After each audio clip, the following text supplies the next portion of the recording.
राजस्थान में उपचुनावों का शंखनाद बज चुका है। पार्टियां अब दमखम दिखाने के लिए पूरी जोर आजमाइश कर रही हैं। बता दें कि 7 विधानसभा सीटों पर 13 नवंबर को वोटिंग है। ऐसे में उपचुनाव में सीएम भजनलाल शर्मा की प्रतिष्ठा के साथ साथ कई बड़े दिग्गज नेताओं की प्रतिष्ठा भी दांव पर लगी हुई है। उपचुनाव में न सिर्फ सीएम भजनलाल बल्कि सचिन पायलट और किरोड़ी लाल मीणा की भी साख दांव पर लगी हुई है। उपचुनाव से परिणाम से इन नेताओं का सियासी कद भी तय किया जाएगा। चुनाव हारने की स्थिति में विरोधी खेमा सीएम भजनलाल शर्मा को बदलने की मांग तेज कर सकता है। इन उपचुनावों को भारतीय जनता पार्टी के प्रदेश अध्यक्ष मदन राठौड़ के लिए भी पहली परीक्षा के रूप में देखा जा रहा है, जिन्होंने जून में लोकसभा चुनाव के नतीजे घोषित होने के बाद राज्य में पार्टी की कमान संभाली थी। दौसा विधानसभा क्षेत्र में कृषि मंत्री किरोड़ी लाल मीणा की साख दांव पर लगी हुई है। यहां से किरोड़ी लाल मीणा के भाई जगमोहन मीणा को बीजेपी ने उम्मीदवार बनाया है। दौसा किरोड़ी लाल मीणा और सचिन पायलट का गढ़ माना जाता है। इसी प्रकार टोंक जिले की देवली उनियारा सीट से सचिन पायलट की साख दांव पर लगी हुई है। यहां से कांग्रेस के बागी नेता नरेश मीणा ने कांग्रेस के लिए मुश्किलें खड़ी कर दी हैं। राज्य की झुंझुनू, दौसा, देवली उनियारा, खिंवसर, 84, सलुम्बर और रामगढ़ सीट के लिए उपचुनाव हो रहा है।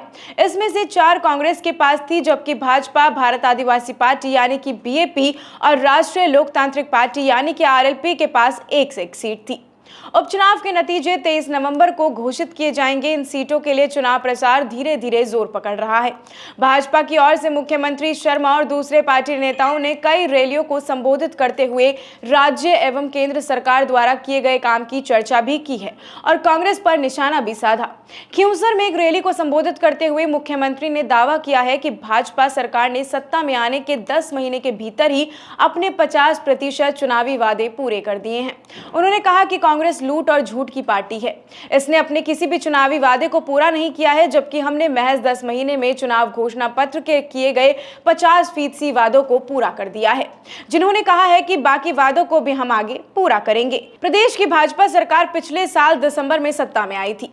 हालांकि सत्ता में आने के 1 महीने बाद ही भाजपा का करणपुर विधानसभा सीट पर हार का सामना करना पड़ा था। इसके बाद पार्टी को एक और बड़ा झटका लगा था। चुनाव में आपको बता दें कि 25 लोकसभा सीटों में से उसे 11 पर हार का सामना करना पड़ा था। 2014 के लोकसभा चुनावों में सभी सीटें भाजपा के पास थी।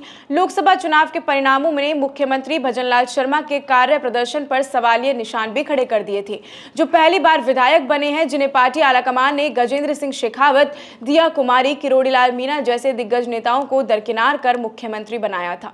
खैर, अब इन पार्टियों के नेताओं को अपनी जंग लड़ने के लिए अपने पूरे मनोबल के साथ चुनावी मैदान में उतरना पड़ेगा और साथ ही इनकी प्रतिष्ठा जो दांव पर लगी हुई है, इसको बचाने के लिए भी इन नेताओं को अपने लोगों को जितवाने में पूरा जोर लगाना पड़ेगा। ऐसी और भी तमाम अपडेट्स और जानकारी के लिए आप बने रहिए हमारे चैनल भारत रफ्तार के साथ। धन्यवाद।